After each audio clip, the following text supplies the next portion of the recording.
안녕하세요, 여러분. 우리가 지난 시간에 연소함수의 정의와 어, 연소함수와 연소함수를 어떻게 정의했느냐 하면은 함수값과 극한값이 일치하는 그러한 점에 대해서 연속이다 이렇게 정의했었다고 죠. 연소함수에서 새로운 연소함수를 만드는 방법으로서 사칙연산 두 개의 연소함수를 더하거나 빼거나 곱하거나 나누거나 나누었을 때 물론 이제 분모가 0이 되어서는 안 되겠습니다. 이러한 함수들도 모두 연속이고 그리고 연소함수는 그래프상에 표현하면은 그래프가 연결되어 있다 이런 특징을 갖고 있다는 거 이야기를 했었습니다. 그리고 연소함수의 합성 또한 연속이고 연소함수의 역함수 또한 역함수가 존재한다면 연속인데 우리 책에서는 좀 뒤쪽에 놓는다 이런 이야기를 했었죠. 그리고 연소함수와 관련되는 가장 중요한 정리가 이러한 중간값의 정리라고 볼 수가 있겠습니다. 중간값의 정리 간단히 복습을 해보면 함수 f가 표구간 AB 상에서 연속일 때 만약에 FA하고 FB 사이에 L이라는 값이 있다면 개구간 AB 상에 C가 존재해서 FC equal L이 된다. 기하학적으로 살펴본다면 함수 f가 연속이니까 이렇게 그래프가 연결되어 있겠죠. 그죠? 그리고 표구간 AB 상에서 연속이면서 y equal L이라는 직선을 y equal fx라는 그래프가 이렇게 만나는 점이 있다는 거, 이 만나는 점의 x좌표가 바로 fc equal L이 되는 점이 되겠죠. 그래서 IVT는 상당히 중요한 정리로서 뭐 보면은 얼핏 보면은 이게 정말 그렇게 중요할까 이렇게 느낌이 들기도 해요. 그런데 매우 매우 중요합니다. 컨티뉴어스라는 게 아주 중요하고 연속이 아니라면 그래프가 구멍이 중간에 뻥뻥 뚫릴 수 있기 때문에 이 조건을 만족하지 않습니다. 그리고 표구간 AB라는 것도 중요하고 여기에는 이퀄이 다 빠져 있다는 것도 중요하다. 그리고 C의 존재성은 개구간 AB에 존재한다는 거, 표구간 AB 아닙니다. 개구간 AB라는 거 이런 부분 모두 다 여러분들이 조심해야 된다 이런 부분을 이야기했습니다. 지금 함수 f가 표구간 AB상에서 연속이라는 말은 어떤 의미로 이해해야 될까요? 만약 C가 A보다 크고 B보다 작다, 즉 표구간 AB가 아니라 개구간 AB 상에서 컨티뉴어스라는 말은 C에서의 자극한, 우극한 모두 다 계산할 수가 있겠고 따라서 극한값도 계산할 수가 있을 것인데 이 C가 만약에 A와 B 사이인 경우라면은 C가 첫 번째로서 C가 A하고 B 사이인 경우에는 극한값이 F 함수값하고 같다는 것이지만 C가 만약에 A가 되거나 또는 C가 B가 되는 경우에는 사실 자극한이랑 우극한 둘 중에 하나밖에 생각을 못해요. C 콜 A인 경우라면 어떻게 생각할 수 있을까요? 우극한 값이 FA하고 같다는 것이 우극한 값이 FA하고 같아주면 되겠습니다. 이 경우에는 이제 극한 값이 함수값하고 FA가 아니라 또 C가 돼야 된다. 그죠? 극한이 FC하고 같아져야 되겠고 이때는 자극한이 되겠습니다. 자극한이 FCC가 B라고 적었으니까 뭐 C 자리에 B를 대비해 줘도 되겠습니다. 이러한 조건을 만족한다 이런 뜻이라는 것을 지난 시간에 이야기를 했습니다. 그리고 IVT를 필요한 순간에 써먹을 수 있어야 돼요. 그래서 IVT는 컨티뉴어스라는 조건이 있고 어떤 존재성, 컨티뉴어스와 펑션과 존재성 두 가지가 연결되어 있는 어떤 정리라는 것을 항상 명심을 하기 바랍니다. 그래서 아마 중간고사에 어떤 존재성을 보여라 이런 문제가 나올 가능성이 매우 큽니다. 매우 큰데 존재성을 보여라 하는 문제에서 만약에 연속이라는 조건이 어딘가 문제에 있다면 IVT를 써야 될 가능성이 매우 크구나 하는 것을 빨리 파악을 하는 게 상당히 중요합니다. 뭐 응용으로서죠. 이 IVT를 이용해서 근의 존재성을 보여줄 수 있다. 사실 방정식에 대해서는 근의 존재성이 아니라 근을 정확히 구하는 게 가장 좋겠죠. 그 근을 정확히 구하는 게 가장 좋겠지만은 그게 좀 어려운 경우가 많습니다. 그렇다면 근의 근사값을 구해보려고 하고 근사값도 뭐 사람 손으로 구하기는 참 쉽지가 않습니다. 그러다 보니까 근사값의 범위 또는 근의 범위 또는 근이 적어도 어떤 구간상에 존재하는지 이런 부분을 좀 살펴보면 도움이 되겠죠. 그죠? 이런 부분에서 IVT가 근의 존재성에 대한 상당한 큰 도움이 될 수 있다는 것을 알 수가 있겠습니다. 이 부분 지난 시간에 이야기했었다고요. right at A라는 것은 오른쪽에서 연속이다, 왼쪽에서 연속이다, 일반적인 연속에 대한 이야기 했었고, 그죠? 예를 들어서 그죠? 함수 f가 표구간 AB상의 연속이라는 것은 좀 전에 이야기했다고 C라는 점을 표구간 AB에서 갖고 왔을 때 C가 만약에 A보다 크고 B보다 적다. 즉 개관 AB 상위점이라면은 함수값하고 극한값하고 같아지면 되겠지만 C equal A가 된다면은 함수 F가 C에서 연속이라는 것은 A에서의 우극한 값하고 FA하고 같다. 그 다음에 C equal B가 된다면은 즉 함수 F가 B에서 연속이라는 것은 B에서의 자극한이 FB하고 같다. 이런 뜻입니다. 그리고 이 구간상에 해퍼폰 클로즈드 인터벌 A보다 큰 실수들의 모임인 이 구간상에서 연속이라는 것은 A보다 큰 숫자에 대해서는 함수값과 극한값이 같으면 되지만 A에서는 우극한밖에 생각을 못합니다. 자극한은 정의가 안 되어 있어요. 그래서 A에서의 우극한 값이 FA하고 같다 이런 의미를 갖고 있습니다. 비슷하게 이 경우에 대해서도 생각해 볼 수가 있습니다. 자, 그러면은 연속인 점이 일반적으로 어떤 함수의 그래프로 그려보면 연속인 점도 있지만 불연속인 점들이 나타날 수가 있습니다. 이 불연속인 점들은 크게 한 두 가지 정도로 분류를 할 수가 있겠는데 두 가지를 또다시 세분할 수는 물론 있습니다. 그런데 이제 크게 일단 두 가지로 먼저 분류를 하면은 함수값하고 극한값이 같은 것이 연속의 정의다. 그죠? 함수값하고 극한값이 틀린 경우는 두 가지로 극한값이 아예 존재하지 않는 경우가 있겠고 극한값이 존재하는데 함수값하고 틀린 경우가 있고 이 두 가지로 나눠서 생각할 수 있어요. 그래서 removable이라는 것은 극한값이 존재하지만 극한값과 함수값이 틀린 경우라고 보면 되겠어요. 예를 들어서 이 함수의 그래프에서 A하고 C번의 그래프, A번의 그래프가 이번입니다. 이것은 x 이퀄 2에서 정의가 안 되어 있다. 그죠? 그래서 x 이퀄 2를 제외하고는 사실 분모 분자를 약분하면 y 이퀄 x 플러스 1이 됩니다. 그래서 2에서는 정의가 안 되어 있고 C번의 경우에는 보면은 이것도 약분하면은 x 이퀄 2에서 정의되어 있긴 한데 이렇게 정의가 되어 있어요. 이러다 보니까 그죠? A번하고 C번의 경우에는 극한값이 존재는 하지만은 함수값과 일치하지 않는 경우에요. 이런 경우에는 E에서의 값을 극한값으로 정의해주면 연속이 되게 억지로 만드는 게 가능하다는 거예요. 그래서 removable, 이 불연속점을 제거할 수가 있다는 데서 removable discontinuity라고 하고 거기에 비해서 아예 함수값이 극한값이 존재하지 않는다면 안에서 불연속인 경우가 있겠죠. 극한값이 존재하지 않는 경우에는 크게 두 가지로 나눌 수 있는데 하나가 극한값이 무한대나 마이너스 무한대 이렇게 나오는 경우가 있겠습니다. 그래서 이것을 infinite discontinuity라고 그러는데 예를 들어서 B번의 경우 y = x제곱분의 1의 경우에 x 이퀄 0에서의 극한값이 무한대가 돼버리죠. 그래서 극한값이 어떤 실수가 될 때 극한값이 존재한다고 합니다. 무한대나 마이너스 무한대가 되는 경우에는 극한값이 존재하지 않는다고 봅니다. 그래서 이렇게 돼가지고 불연속이 되는 경우 이 경우에는 연속이 되도록 하는 게 F0를 어떻게 정의해가지고 그죠? 연속이 되도록 하는 게 불가능하겠습니다. 그래서 removable이라고 하지 않습니다. 또 다른 경우로서 극한값이 존재하지 않는 경우로서 자극한값, 우극한값이 틀린 경우가 있겠습니다. 그래서 예를 들어서 D번의 값수 절대값 함수의 그래프를 그려보면 이와 같은 계단식 형태의 그래프가 그려지는데 자극한 값과 자연수에서 정수에서 자극한 값과 우극한 값이 틀리다 그죠? 이렇게 돼가지고 이러한 경우에 이제 계단 형태로 이렇게 점프하는 어떤 모양이 나타나기 때문에 이러한 불연속점을 점퍼 디스컨티뉴어티라고 이렇게 부릅니다. 그래서 이렇게 이제 불연속점을 이렇게 분류를 할 수 있다는 걸 이 예를 통해서 한번 살펴보았습니다.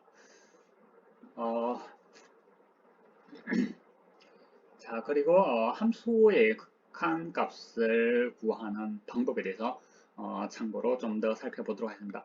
함수가 연속이 되면 그죠? 그냥 연속이 되면 극한값 이퀄 함수값이 되니까 연속이기만 하면 극한값 구하는 건 매우 쉽습니다. 그런데 이제 불연속인 경우에 대해서 극한값을 구하기가 상당히 어려워지는데 불연속 또는 부정형이라고 그럽니다.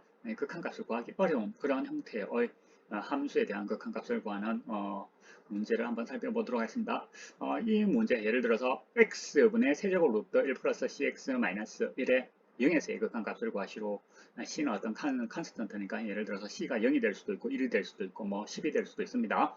어쨌든 이 함수의 극한값을 구하기 위해서 우리나라 한국 고등학교에서 가르치는 표준적인 방법은 조금 다르게 되어 있습니다. 일단 이제 이 문제 우리 책에서의 풀이 방법은 이렇게 되어 있는데 이 풀이의 기본은 항상 수학에서 선생님이 강조했던 것 중에 한 가지가 단순성, 통일성, 거리를 좁혀 나가는 거 이런 거 강조했었죠. 그래서도 이제 복잡하거나 반복되면 항상 치환을 해주면 단순화시킬 수가 있습니다. 그래서 복잡하면서 좀 좀 복잡해 보이는 거, 뭐 반복되지는 않지만 좀 복잡해 보이는 세제곱 루트 1 플러스 cx를 t라고 이렇게 치환을 함으로써 이 식 자체를 조금 단순화시킬 수가 있기 때문에 이렇게 치환을 한번 해보도록 하겠습니다. 치환을 하면은 이 식 자체는 x에 대한 식으로 주어져 있어요. 그러면 문제를 t에 대한 식으로 완전히 통일화시키기 위해서 t에 대한 식으로 완전히 바꾸기 위해서는 x를 t에 대해서 나타내야 되겠죠. 그죠? 그래서 x를 t에 대한 식으로 나타내는 작업이 필요하다고 볼 수 있겠어요. 그래서 x를 없애고 t에 대한 식을 만들기 위해서 x를 알아야 되겠죠. 그죠? x를 알기 위해서 x를 알기 위해서 세제곱이 보기 싫다는 거예요. 양변에 세제곱을 해주고 이항해가지고 x를 구해주면 x는 c분의 t 3성 마이너스 1이 됩니다. 그래서 x 자리에 이 값을 대비해주면 오른쪽 식은 t에 대한 식으로 이렇게 바뀌는데 그죠? 극한 x가 0에 가까이 가는 것도 t에 대한 식으로 바꾸고 싶어요. x가 0에 가까이 갈 때 t는 어떻게 됩니까? 이 함수는 무리함수다. 그죠? 무리함수도 또한 연속이라는 걸 우리가 배웠어요. 그러다 보니까 x가 0에 가까이 가면은 t의 값은 1에 점점 가까이 간다는 것을 알 수가 있습니다. 그래서 연속함수이기 때문에 연속함수라는 게 여기 지금 숨어 들어가 있습니다. 무리함수가 연속이라는 거. 그래서 이것을 t에 대한 식으로 완전히 바꾸는 거. 이 작업이 이제 문제풀이에서 이 풀이에서는 핵심적인 작업이다 볼 수가 있겠어요. 그래서 문제를 루트는 세제곱근이 있는 것보다 세제곱이 없는 게 더 편하죠. 그죠? 세제곱이 없는 식으로 이렇게 만들어 놓았고 그러면 이것을 단순화시키면 이와 같이 되었고 항상 이제 그 다음에는 단순성을 계속 추구해 나간다는 겁니다. 모양을 비슷하게 만들어주기 위해서 t-1, t 분모는 t3승-1이 했으니까 비슷한 모양으로 만들어주기 위해서 통일선을 갖도록 하기 위해서는 이렇게 인수분해를 해주면 좋겠고 인수분해를 하고 나니까 t-를 약분시킬 수가 있습니다. 그래서 약분시킬 수 있는 이유는 어디 있습니까? 중요한 거 한 가지가 있습니다. t가 1에 가까이 가지만 t는 1이 아니라는 것을 가정한다고 했었죠. 그래서 그냥 t-1은 0은 아닌 숫자예요. 사실은 이렇게 했을 때는 t가 1은 아니라는 거 계속 여러분들이 주의를 할 필요가 있겠습니다. 그래서 t제곱 더하기 t 플러스 1분의 c가 되겠고 이 함수는 어떻습니까? 연속함수죠. 분수함수로서 정의역상에서 정의가 되기만 하면 항상 연속이고 분모는 항상 양수이기 때문에 정의가 모든 실수에 대해서 정의되어 있습니다. 그래서 3분의 c가 된다는 것 이것을 알 수 있습니다. 다만 여러분들이 주의할 것 중에 한 가지가 이 농법에서는 c가 0이 아니라는 게 좀 필요했다고 하죠. c가 0이 아닐 때 이와 같이 되겠고 c가 만약 0이 돼버리면 어떻게 됩니까? 주어진 식이 x분의 분자가 0이 된다고 하죠. 그래 분자가 0이 돼서 결과적으로 c가 0인 경우에는 0에 대한 극한값이 돼서 답이 0이 나와서 이 식으로 통일화시켜서 그냥 한 번에 3분의 c다 극한값이 모든 c에 대해서 3분의 c라고 적더라도 문제가 없겠습니다. 그래서 이 문제에 대한 극한값은 3분의 c다 이렇게 볼 수가 있겠습니다. 치안이라는 것은 사실 합성의 개념이에요. 사실은 합성의 개념이고 x를 구하는 것은 사실은 역함수를 구하는 거죠. 그죠? 사실 합성과 역함수의 개념이 여기에 숨어 들어가 있다는 것을 여러분들이 참고로 알아둘 필요가 있겠습니다. 그리고 사실은 여기서 여러분들이 면밀하게 주의해야 되는 부분이고 x가 2에 가까이 갈 때 t가 1에 가까이 가는 거 이런 부분들도 사실은 연속이기 때문에 세제곱 루트 1 플러스 3x가 연속이라는 것이 여기 명확히 표시는 안 되어 있지만 연속이기 때문에 가능하다 이런 부분들도 여러분들이 좀 주의를 해서 볼 필요가 있겠습니다. 그래서 다시 한번 중요한 부분을 보면 항상 계산의 기본 방향은 단순성과 통일성, 거리를 좁혀 나가라. 그래서 복잡하거나 반복되면 치환을 해라. 이것을 치환을 했고 주어진 식은 x에 대한 식이었는데 t만의 식으로 통일화시켜 가지고 나타내면 문제를 이와 같이 바꿀 수가 있더라. 그리고 통일성을 갖도록 표현을 t3승-1을 인수분해를 해서 통일성을 갖도록 t-1이 공통으로 들어가는 모양으로 이렇게 만들어 놓으면 단순화시켜서 이와 같은 형태로 만들 수 있고 이 함수는 연속이 되어서 그냥 함수값 c 극한값이 된다는 것을 알 수가 있겠습니다. 자, 그리고 다음으로 살펴볼 문제는 이제 여러분들이 함수 중에서는 이제 우리가 유리함수, 다항함수로부터 유리함수와 무리함수가 나오는데 그죠? 다항함수는 항상 연속이기 때문에 그냥 극한값이 쉬워요. 그 다음에 유리함수도 분모가 0이 아니기만 하다면 극한값을 구하기가 쉽습니다. 연속이기 때문에. 근데 루트가 들어가 있는 무리함수의 경우에는 극한값을 구하기가 조금 어렵습니다. 그런 문제들을 좀 풀어볼 필요가 있겠고 그리고 삼각함수 지수로그 함수에 대한 이야기도 극한값도 생각을 해줘야 되는데 이것은 여러분들이 좀 뒤에 우리 책에서는 좀 뒤에 나옵니다. 그래서 삼각함수의 극한값을 구하는데 아주 중요하게 사용되는 정리가 있습니다. 그것이 하나는 스키즈 세어럼이고 하나는 x는 시타가 0에 가까이 갈 때 시타분의 사인 시타의 극한값이 1이라는 사실, 이게 책에 나와 있기 때문에 아주 중요합니다. 그래서 시험 문제에 삼각함수와 관련되는 극한 문제가 나왔다 하면은 그 삼각함수에 대한 극한 문제가 그냥 뭐 쉽게 풀리면 넘어가면 되는데 잘 안 풀린다. 삼각함수에 대한 극한 문제가 잘 안 풀린다고 하면 생각되면 항상 스키저스 여론과 습관적으로 바로 스키저스 여론과 시타분의 사인 시타의 0에서의 극한값이 1이라는 거, 이 두 가지를 사용할 수 있는 방법을 생각을 하는 게 매우 중요합니다. 그래서 항상 삼각함수의 극한값 문제가 나왔다면 스키저스 여론 시타분의 사인 시타의 0에서의 극한값이 1이라는 거, 이 두 가지를 중심으로 해서 접근하면 대부분 문제를 다 풀 수가 있습니다. 자, 자 그러면은 시타분의 사인 시타의 0에서의 극한값이 1이라는 것을 어떻게 증명할 것인가 하는 문제가 생기겠습니다. 이 문제를 증명하는데도 사실은 스키즈 세럼을 사용을 합니다. 어떻게 증명할 수 있을까요? 시타분의 사인 시타의 극한값이 1이라는 거. 이제 분모는 시타에 대한 1차 함수다, 그죠? 그 다음에 분자는 시타에 대한 삼각함수입니다. 삼각함수하고 1차 함수 사이의 관계를 알아야 됩니다. 그래서 어떠한 삼각함수와 1차 함수 사이의 관계, sin x하고 x의 관계, 시타를 x로 바꾸면 sin x하고 x의 관계를 우리가 알 필요가 있겠는데, 이퀄로 sin x하고 x 사이의 관계를 찾아내기는 상당히 힘들지만 부등호를 이용해서 sin x하고 x 사이의 부등식을 세우면 이 문제를 푸는데 상당히 도움이 되겠죠, 그죠? 그리고 항상 문제를 풀 때 그죠? 어떤 정리를 쓸 수 없다면 항상 정의를 생각해 줘야 됩니다. 사인의 정의를 한번 생각해 보면 사인의 뿌리를 찾아들면 어떻게 됩니까? 작년에 여러분들 공부했죠. 그죠? 사인 함수는 반지름이 1인 원을 이용해서 정의가 되어 있어요. 반지름이 1인 원을 한번 생각했을 때 반지름이 1인 원에 있고 x축으로부터 시타만큼에서 내는 각을 가지고 생각을 해보겠습니다. 그래서 이 문제에는 우극한과 자극한이 모두 1이라는 것을 보여줌으로써 증명을 하겠는데, 먼저 우극한 값이 1이라는 것을 보여보도록 하겠습니다. 자, 그러면은 사인 시타를 기하적으로 항상 식으로 문제가 안 풀리면 다른 표현 방법을 생각해 줘야 되는데, 기하적으로 식으로 안 되니까 그림을 통해서 이렇게 사인 시타에 대한 사인 시타를 정의에 따라서 이렇게 표현을 하면 반지름이 1인 원의 부채꼴을 생각합니다. 그러면은 요점을 O, 요점을 A, B, C, D라고 이렇게 이름을 붙이면은 선분 BC가 이 삼각형의 삼각형 OAB의 높이가 된다, 그죠? 선분 BC보다는 호 AB가 더 크고 호 AB보다는 선분 AD의 길이가 더 크다, 그죠? 선분 AB의 길이는 좀 비교하기가 힘들다, 그죠? 선분 AB의 길이가 호 AB보다는 적다는 건 알겠는데, 그죠? 적다는 건 알겠는데, 적죠, 그죠? 그렇지만은 뭐 부등식을 세우기가 조금 애매한 부분들이 있습니다. 어쨌든 이 부등식을 중심으로 우리는 문제를 한번 풀어보겠습니다. 선분 BC는 반지름 1이라고 했기 때문에 이만큼 길이가 1이 되니까 sin 시타가 되겠고, 호 AB는 시타가 된다고 죠. 그리고 선분 AD의 길이는 밑변의 길이가 1이고 요 각이 시타가 되니까 탄젠트 시타가 된다는 것을 알 수 있습니다.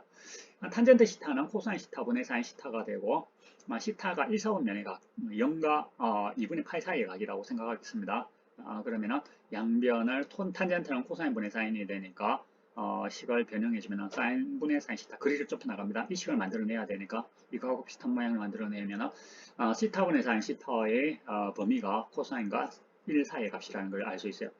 그러면 우리가 스키즈 세럼에 의해서 코사인 시타의 극한과 1의 극한, 시타가 0에서의 극한값이 모두 1이 된다는 건 보여주면 시타분의 사인 시타의 극한값이 1이라는 것을 알 수 있죠, 그죠? 시타가 0에 가까이 갈 때 코사인 시타의 극한값이 1이 되는 이유를 알 수 있겠어요? 네, 여러분들. 이거 어떻게 증명합니까? 코사인 시타의 극한값이 1이다. 이렇게 해서 스키저 시럼을 이용해요. 스키저 시럼은 우극한 자극한에 대해서도 자연스럽게 성립합니다. 그래서 이러한 결과를 얻게 되는데,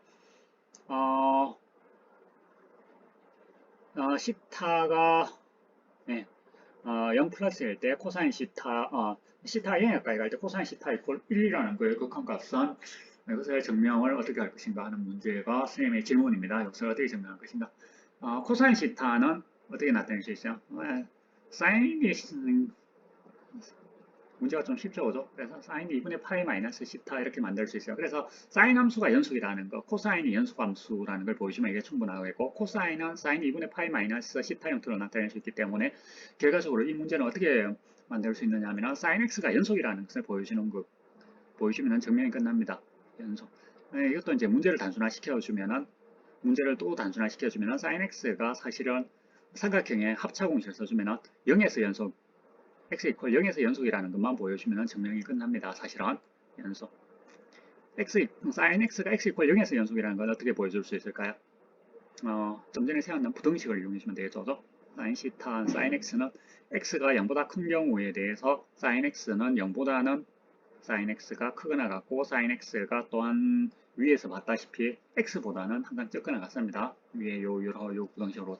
그래서 sin x의 x 이퀄 0, 0에서의 우극한 값이 스키저 실험에 의해서 0이 된다는 것을 보여줄 수 있고, 비슷하게 sin x의 자극한도 0이 된다는 걸 보여줄 수 있습니다. 그래서 계략적으로 여러분들에게 코사인 시타의 극한값이 1이라는 것을 어떻게 설명할 수 있는지에 대해서 여러분들에게 이야기를 했습니다. 근데 사실 앞에 우리가 사인과 코사인은 연소함수라는 이야기를 했어요. 그래서 그냥 대입만 내주면 시타의 0을 대입해주면 값이 됩니다. 그런데 그 가정에 대한 이야기를 선생님이 안 했기 때문에 증명에 대해서 계략적으로 설명을 했고, 그러면 또 우극한 일이라는 건 알았는데 자극한도 또한 일이라는 걸 보여주면 우리가 증명을 마칠 수가 있겠습니다. 자극한 일이라는 걸 보여주기 위해서 이걸 써먹기 위해서 even 펑션, other 펑션 페리티를 이용해 보겠습니다. 시타 자리에다가 마이너스 x를 대입해주면 시타 이퀄 마이너스 x라 두면 이와 같은 식을 얻을 수가 있어가지고 앞에 위에 스텝 1의 결과를 이용해서 극한값이 0에서의 자극한도 1이 된다는 것을 알 수 있어서 자극한, 우극한 모두 1이 되니까 함수의 극한값이 1이 된다는 사실을 확인해 볼 수 있겠습니다. 자, 이렇게 해서 우리가 상가함수의 극한을 풀이하는 데 있어서 가장 중요한 정리인 스키저 시어럼과 시타분의 사인 시타의 극한값이 1이라는 두 가지 사실에 대해서 살펴보았습니다. 또한 이제 유리함수의 극한값을 구하는 것이 x가 무한히 커질 때 유리함수의 극한값, 무한히 커지지 않는다면 사실 연속성에 의해서 극한값을 구하기가 쉬워요. 그런데 x가 무한히 커질 때 무리함수의 극한값을 어떻게 구할 것인가 하는 문제가 생겼는데 그 문제는 이 시어럼을 사용해주면 문제를 쉽게 풀 수가 있다. r이 함수라는 조건 하에서 x의 r성분의 1, 예를 들어서 r이 3이 된다고 생각하면 x의 3성분의 1에 x가 무한히 커질 때의 극한값이 0이 되고 x가 마이너스 무한대로 갈 때의 극한값도 0이 된다는 것을 보여줄 수 있는데 증명하라고 하면 어떻게 해주면 되겠어요? 쓸 수 있는 정리가 특별히 없죠. 그죠? 정리 엡실론 델타 논법 써주면 됩니다. 임의로 주어진 양수 엡실론에 대해서 이거지스트, 예를 들어서 이걸 보여주기 위해서는 이거지스트를 양수 m이 존재해서 x가 m보다 크다면 x의 r성분의 1 마이너스 0의 절대값이 엡실론보다 적게 되는 m이 존재한다. 이게 엡실론 델타 논법에 의한 극한값의 정의죠. 그죠? 이것을 보여주는 과정은 별로 어렵지 않습니다. 그래서 증명은 비슷한 증명을 지난번에 한번 했어요. 증명을 생략하고 요거 두 개를 팩터로 받아들이도록 하겠습니다. 자, 한 1분 정도 좀 쉬었다가 선생님 이야기하겠습니다.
자, 자, 요 시어럼을 받아들이면 이 결과만으로 모든 유리함수의 극한값을 사실 다 구할 수 있습니다.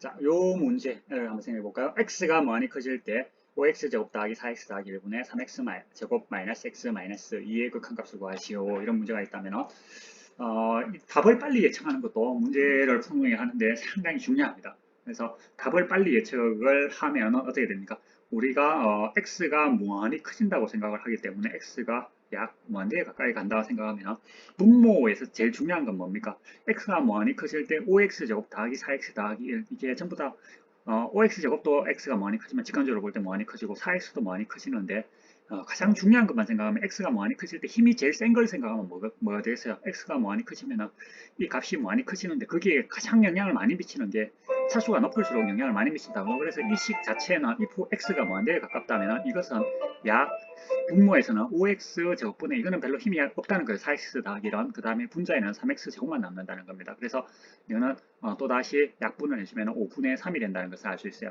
그래서 x가 무한대에 가깝다면 이것은 거의 5분의 3에 가깝다는 것을 여러분들이 빨리 예측을 하는 게 좋겠고 그래서 답은 5분의 3이라는 것을 예측을 할 수가 있습니다. 실제로 5분의 3이라는 것을 어떻게 보일 것인가 하는 문제가 생기겠어요. 5분의 3이라는 걸 보여주기 위해서 써볼 수 있는 정리가 요거다, 그죠? 요것이고, 그 다음에, 극한의 사칙 연산과 관련되는 성질들을 써볼 수가 있겠습니다. 그래서, 요 모양으로 만들기 위해서 어떻게 해주면 좋겠어요? 분모에서 힘이 제일 센 거, 요 공식을 쓰기 위해서는 x제곱이라는 게 영향을 많이 미쳐죠. 그래서 분모의 최고차항으로 나누시면 됩니다. x제곱 분모에서 최고차항이 5x제곱이다, 그죠? 그래서 뭐 개수는 크게 중요하지 않다 보니까 x제곱으로 분모 분자를 나눠주면은 이와 같은 식을 얻을 수가 있겠고 따라서 이것은 다시 요 모양 요거하고 글을 좁혀주겠습니다. 요 모양으로 만들어주면은 이러한 형태가 돼가지고 x의 r 성분이 1, r이 양수이기만 하면 극한값이 다 제로라는 것을 알고 있기 때문에 그 다음에 여기서 사실 먹는 것은 리미트 fx 플러스 마이너스 f 플러스 마이너스 g 곱하기 나누기 전부 각각의 극한값이 존재하기만 하면 각각의 극한값을 따로따로 사칙 연산에 대해서 자유롭게 이렇게 분리할 수 있다는 거 배웠다, 그죠? 다만 극한값이 존재해야 된다는 걸 조심해야 됩니다. x분의 4는 4 곱하기 x분의 1 형태가 돼가지고, 그죠? x분의 1의 극한값이 0이 되니까 이게 0 되고 x제곱분의 1도 극한값이 0, x제곱분의 2는 2 곱하기 x제곱분의 1이 되니까 극한값이 0, 0 이렇게 돼서 결론적으로 5분의 3이 된다. 네, 답은 이렇게 구할 수 있겠고 구하는 가정을 이렇게 설명할 수가 있겠습니다. 이 비슷한 방법으로 보죠. 유리함수, 모든 유리함수에 대한 극한값은 분모의 최고차항으로 분모 분자를 나누어주고 이 시어럼을 써주면 극한값을 항상 구할 수가 있겠습니다. 자, 그리고 다항함수의 극한값은 어떻게 구하면 됩니까? 그냥 연속이니까 그냥 극한값 대입하시면 된다고. 그리고 무한대나 마이너스 무한대에 대한 극한값은 다항함수의 극한값은 1차함수, 상수함수가 아니라면 극한값이 존재하지 않는다고. 그리고 무리함수에 대한 극한값을 구해보도록 하겠습니다. 무리함수에 대한 극한값을 구하는 것은 일반적으로 상당히 어렵습니다. 상당히 어려움에도 불구하고 일부 형태에 대해서는 극한값을 좀 쉽게 구할 수 있습니다. 자, 예를 들어서 루트 x제곱 더하기 x 마이너스 x의 x가 무한히 커질 때의 극한값을 구하시오.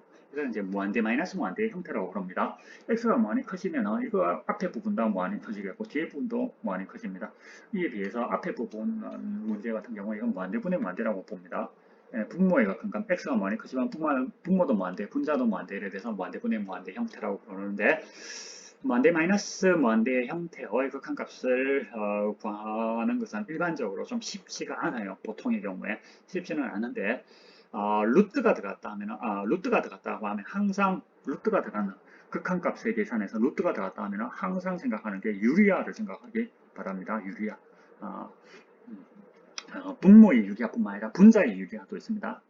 특히 이제 분자를 유리화하는 가정을 이 문제를 푸는 데서 사용을 하는데 이 식에서 답을 모르겠다는 거예요. 그러면 항상 문제가 잘 안 풀리면 다른 표현 방법을 생각하는 게 제일 첫 번째 생각해야 되는 겁니다. 그래서 이것을 다르게 나타내는 방법을 생각해 보면 분모의 1이 생략되어 있고 유리화를 주기 위해서 루트 x제곱 더하기 켈레 무리식인 루트 x제곱 더하기 x 더하기 x를 곱해주면 식이 이렇게 바뀝니다. 그래서 이거는 루트 x 식만 적어보면은 극한기호를 빼고 플러스 x분의 x가 되겠죠. 그죠? 자, 그러면 이 식하고 이 식하고 같은데 같은 식이에요. 사실은 루트 x제곱 더하기 x 더하기 x분의 x하고 이 식은 같은 식인데 왜 이렇게 했을까요? 식에 보면은 이 식이 이 식하고 비교를 해보면 어느 게 더 단순합니까? 잉크가 많이 들었는 거. 어느 게 잉크가 더 많이 들었어요? 방금 네모천만 이 부분에 잉크가 더 많이 들죠. 그죠? 이 식보다는 이 식이 더 복잡하다는 거예요. 그런데 이 문제를 푸는 데 있어서는 이 밑줄 쳤는 이 식보다 원래 주어진 식보다 네모 쳐진 이 식이 문제 풀이 하는 데 더 도움이 됩니다. 왜 그럴까요? 그 이유는 수학에서 문제를 풀이하는데 단순성만 생각하지 안 되고 통일성도 중요하다는 거예요. x가 무한히 커진다. x가 양수로 생각할 수가 있겠죠. 그래서 여기는 x가 양수하고 음수가 섞여 있나? 무한대가 들어가면 양수하고 관련되면 플러스를 좋아한다는 거예요. 플러스만 많이 나왔는 식을 빼기가 들어가는 식보다 더 좋아한다는 거예요. 이 식에는 마이너스가 포함되어 있지만 여기는 마이너스가 하나도 안 들어가 있고 전부 다 플러스만 들어가 있어요. 이러다 보니까 통일성을 갖췄다는 측면에서 이 식하고 이 식을 비교하면 단순성의 측면에서는 원래의 문제가 더 좋아 보이지만 통일성을 생각하면 오른쪽 식이 더 좋다는 거예요. 그래서 여러분들이 문제를 풀 때 단순성과 통일성을 항상 동시에 생각하되 어떤 경우에는 단순성이 더 중요하고 어떤 경우에는 통일성이 더 중요하고 이렇습니다. 그래서 경우에 따라서 좀 달라질 수 있다.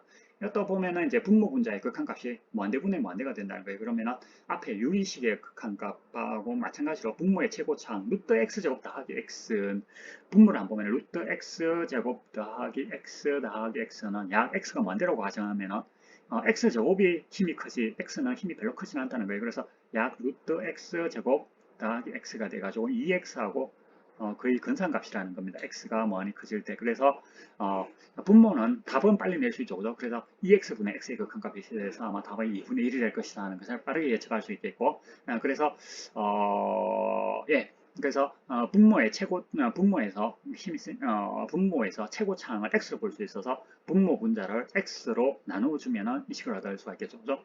x로 나누어주면은 x가 루트 안으로 갈 때는 x제곱 루트 x제곱으로 들어간다고. 그래서 나누어주면 이와 같은 식을 얻을 수가 있고 이 식의 극한값은 루트 1 더하기 1분의 1이 돼서 2분의 1이 되는데 사실 생각해 볼 게 많죠. 그죠? 이 루트 1 플러스 x분의 1이 루트 1이 되는 이유는 어디 있습니까? 어떤 정리를 써가지고 이렇게 됩니까? 리미트가 앞에서 우리가 이 정리를 배웠어요. 리미트 f 갈로 equal f 리미트가 갈로 안으로 들어가기 위한 조건이 있었어요. 아무렇게나 들어갈 수 있는 것이 아니라 f가 연속이 될 때 이렇게 되죠. 그래서 루트 안으로 리미트가 들어갈 수 있는 근거는 루트 함수가 루트 x라는 함수가 연속이 되기 때문에 이게 가능합니다. 이런 부분들을 선생님들이 이야기 안 하고 책에도 잘 안 나오는 경우가 많은데 중요한 부분들이에요. 그래서 사소하지만 중요해 보이는 부분이라서 선생님이 이야기를 했습니다. 리미트가 갈로 루트 x가 연속함수이기 때문에 리미트가 갈로 안으로 들어갈 수 있어서 이와 같은 식을 얻을 수 있다는 것을 여러분들이 잘 알아둘 필요가 있겠습니다. 자, 이렇게 해서 우리가 무리함수의 극한값을 구하는 예도 한번 살펴보았습니다. 자, 다음으로 우리가 애심타트 이제 극한의 응용으로서 극한을 이용해서 그래프의 개형을 그리는 데 상당히 도움을 받을 수 있습니다. 그래프의 개형을 그리는 데 있어서 애심타트, 정근선이라는 개념이 상당히 유용합니다. 그래서 정근선은 크게 세 종류가 있습니다. vertical 애심타트, horizontal 애심타트, 그리고 슬랜트 애심타트. 연습 문제는 또 패러볼릭 애심타트도 사실은 나옵니다. 어쨌든 vertical 애심타트라는 것은 정근선이라는 것은 점점 가까이 간다는 거죠. 그죠? y 콜 fx가 다음 이 6가지 조건 중에 어느 한 가지만 만족하더라도 x 이퀄 a가 vertical 수직 정근선이 된다 이렇게 부르는데 자악한이나 우극한이나 둘 중에 하나가 무한대 또는 마이너스 무한대나 자악한 우극한 둘 중에 한 가지가 적어도 한 가지가 어느 한 가지가 무한대 또는 마이너스 무한대가 되면은 이게 되면 사실은 앞에 두 부분은 중이다 반복된다고 해서 이것은 빼도 관계가 없습니다. 이 네 개의 조건 중에서 어느 한 가지만 만족하면은 vertical 애심타트를 가진다고 하고 그 다음에 x가 무한히 커지거나 또는 마이너스 무한대로 커질 때 함수 f의 극한값이 항상 l이 된다면은 y 콜 l을 가지고 수평정근선 horizontal 애심타트다 이렇게 부릅니다. 그리고 슬랜트 애심타트, 기울어진 정근선이라는 것은 어떻게 정의하느냐 하면은 y 콜 ax 더하기 b라는 어떤 직선을 함수 f의 슬랜트 애심타트라고 그러는 것은 fx-ax 더하기 b가 x가 무한히 커질 때 극한값이 제로가 되거나 무한히 커지는 거하고 마이너스 무한히 커지는 거하고 이 차이가 있습니다. 이렇게 될 때를 슬랜트 애심타트라고 그러는데 여기서 이 슬랜트 애심타트 앞부분을 예를 들어서 이렇게 적을 수가 있다는 거예요. fx는 좀 직관적으로 적으면은 ax 더하기 b하고 거의 같다는 거예요. if x가 무한히 커진다면 D는 X가 마이너스 무한대일 때 같다는 거죠. 그죠? 그래서 이 식은 결과적으로 X가 무한히 커질 때 fx 이퀄 거의 L하고 근상값이다. 이야기죠. 그죠? if x가 많이 커진다. 이런 뜻을 갖고 있습니다. 기하학적으로 이것이 갖는 의미를 한번 잠깐 살펴보도록 하겠습니다. 기하적으로 살펴본다면 예를 들어서 함수 f의 그래프가 vertical asymptote의 경우를 먼저 예를 들어 본다면 예를 들어서 함수 f의 그래프가 이러한 형태의 그래프가 그려졌다면 이것을 x equal a가 A에서의 우극한에는 사각한 둘 중에 하나라도 무한대 또는 마이너스 무한대가 되면 되는데 이 경우에 이제 vertical asymptote를 x equal a가 vertical asymptote의 예가 되겠습니다. 그 다음에 horizontal asymptote의 예로서는 y equal 함수 fx의 그래프가 예를 들어서 예를 들어서 이러한 모양이 됐다. 이렇게 돼버리면 함수 f의 그래프가 y equal l이 이렇게 있다고 가정하겠습니다. 이렇게 된다면 y equal l이 x가 많이 커질 때 y equal fx가 직선 l에 점점 가까이 가기 때문에 이런 경우가 horizontal asymptote가 되겠고 slant asymptote는 어떻게 되죠? slant asymptote는 함수의 그래프가 예를 들어서 함수의 그래프를 그렸더니만은 이러한 형태가 되어가지고 됐다고 생각하면 이게 y equal ax 더하기 b라고 생각하겠습니다. y equal ax 더하기 b하고 y equal fx의 그래프가 점점 x가 크지만 커질수록 이 차이가 fx하고 ax 더하기 b의 차이가 0에 가까이 가는 이러한 형태가 될 때가 슬랜트 에시타트라고 이렇게 부릅니다. 이렇게 해서 우리가 에시타트 세 가지 종류의 에시타트, vertical, horizontal 이제 그러고 보니까 이 직선이 수직 형태가 나오니까 vertical 에시타트, 수평 형태로 나오니까 horizontal 에시타트, 이거는 조금 기울어져 있는 직선 형태가 되니까 slant 에시타트다 이렇게 부릅니다. 자, 그러면 우리가 지금까지 이제 극한을 계산하는 방법에 대한 공부는 오늘로 마치게 됩니다. 지금까지 극한을 공부하는, 계산하는 방법에 대해서 살펴봤는데, 일반적으로 극한값을 구하는 것은 쉽겠어요, 어렵겠어요? 극한값을 계산할 수 있는 함수가 많겠어요? 극한값을 계산할 수 없는 함수가 더 많겠어요? 생각해 보세요. 사실은 극한값을 계산할 수 없는 함수가 극한값을 계산할 수 있는 함수보다 훨씬 비교할 수 있을 정도로 많습니다. 사실은 그래요. 사실은 그런데 그런데 다행스럽게 오죠. 수학자들이 주된 관심을 갖는 것은 극한값을 계산할 수 있는 함수에 주된 관심을 갖습니다. 그래서 극한값을 구할 수 없는 함수는 수학자들이 그렇게 크게 관심을 갖고 있지는 않다고 보면 되겠어요. 그렇지만 극한값을 실질적으로 구하는 것이 쉽지는 않다는 게 상당히 힘듭니다. 일반적으로 힘들지만은 우리가 만약 함수가 연속이라든가 몇 가지 좋은 성질을 갖고 있다면 문제를 좀 비교적 쉽게 풀 수 있어요. 그래서 극한값을 구하는데 기본적으로 접근하는 방법은 이렇습니다. 이 함수가 연속이냐 아니냐. 연속이라면 그냥 대입만 해주면 함수값하고 극한값이 같으니까 바로 대입만 해주면 답이 나옵니다. 그런데 이제 불연속이다고 하면 이제 문제가 달라진다는 거예요. 불연속이거나 또는 부정 형태, 이런 부정형이라고 하는 것은 앞에 봤던 무한대 마이너스 무한대 또는 무한대분의 무한대 이런 형태를 부정형이라고 부릅니다.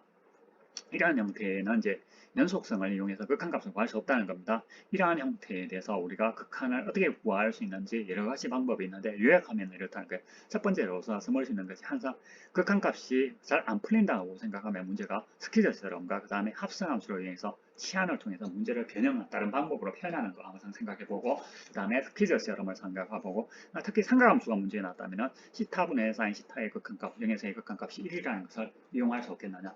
이걸 이용하려면 이거하고 가까이 가야 되겠죠. 이걸 이용할 수 있도록 모양을 바꾸어서 문제를 풀어 나가시면 되겠습니다. 그리고 웬만하면 이렇게 다 풀려요. 그런데 이렇게 해도 문제가 안 풀린다면 최악의 경우라면 극한값을 계산하기 위해서 여러분들이 극한의 정의를 사용해 줘야 되는 경우도 가끔씩 있습니다. 그리고 나중에 배우는데 우리가 미분의 정의를 이용해서 극한값을 구할 수도 있고 또 나중에 배우는데 로피탈의 정리, 미분의 정리 또는 로피탈의 정리를 사용하는 경우도 있습니다. 부정 형태 중에서 로피탈 정리라는 것을 배워서 이 두 가지를 추가를 해가지고 보면 되겠어요. 그래서 아직 다음 시간에 미분의 정의를 공부할 예정입니다. 미분의 정의 또는 로피탈의 정리를 이용해서도 극한값을 구할 수 있다는 것을 참고로 알아두기 바라고 일단 제일 중요한 거는 제일 위에 이 부분이 제일 중요합니다. 시안을 통해서 합성 함수라든가 식을 변형해 줘야 되겠죠. 그죠? 식을 단순화시키거나 통일화시키는 것, 이런 과정을 통해서 문제를 풀거나 스퀴저 시어럼을 쓰거나 시타분의 사인 시타 이퀄 1이라는 것을 사용하거나, 이거 좀 기억을 해두는 게 좋겠어요, 여러분들. 극한 문제를 풀어봐야 되는데 문제가 잘 안 풀린다면 항상 이걸 1번 먼저 정리를 쓰는 것을 제일 먼저 생각하고, 그래도 안 된다면 차의 경우에는 극한의 정의, 미분의 정의나 오피탈 정의를 쓰는 거, 이런 순서대로 접근하면은 다 풀리는 문제밖에 안 나온다는 거예요. 네, 사실 극한 구하는 게 상당히 어렵지만 이 세 단계를 거쳐서 극한 문제의 99%는 풀린다, 이렇게 시험 문제 나오는 99%는 이렇게 해서 다 풀린다, 이렇게 생각을 하면 되겠습니다. 알겠죠? 아, 자, 오늘 이렇게 해서 우리가 함수의 극한값을 구체적으로 계산하는 방법, 그리고 애심타트 정근선에 대한 공부를 해 보았습니다. 다음 시간에는 미분의 정의, 그리고 미분의 성질, 미분의 계산 방법, 이런 등등등에 대해서, 미분에 대해서 본격적으로 공부할 예정입니다. 오늘 수업은 여기서 마치도록 하겠습니다. 수고하셨습니다.